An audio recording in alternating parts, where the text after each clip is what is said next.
barking and growling. A human life or well-being is more important to me than a dog. Chased from their driveways and yards by an unleashed dog. It's an issue some neighbors in Cabot say they're trying to put an end to. Good evening. Glad to have you with us at 10 o'clock. I'm Victoria Price. Cabot Animal Control has been called out about this problematic bull mastiff, but as KERK4 Susan Alcori is here to explain, Susan, there's only so much the officers can do. Yeah, Victoria, Cabot Animal Control visited the neighborhood today. It's one of several stops they've made on this same dog in the past week.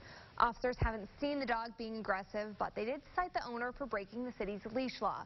Neighbors tell me that's not enough, though, since when officers aren't there, that's when the problems happen.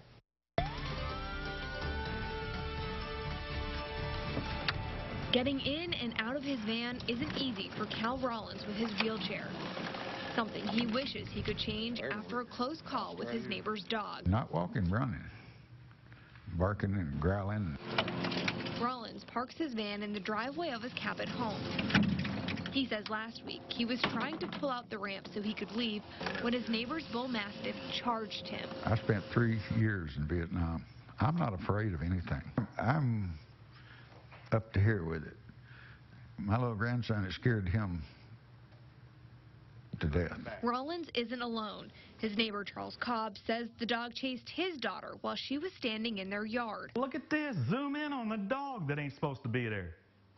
Right there. While we were talking to Cobb, the dog was in the driveway unleashed, but stayed with its owner. Did you see a leash on it? Still, that breaks city ordinance, since in Cabot, all dogs have to be leashed or fenced in, even in their own yard. We have not actually seen the dog out. Cabot Animal Control is investigating, visiting the house twice in the last week and citing the owner both times.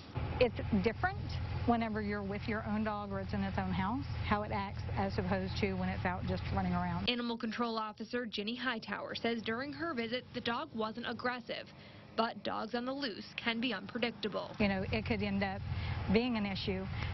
Someone getting bit. After Rollins' close call, he's afraid that could happen. A human life or well-being is more important to me than a dog. Hoping the dog won't be left loose again.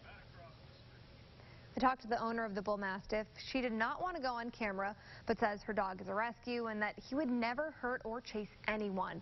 While I was talking to her, the dog was there and just laying by her feet. Cabot does ban certain dog breeds it considers aggressive, but bull mastiffs are not on that list. All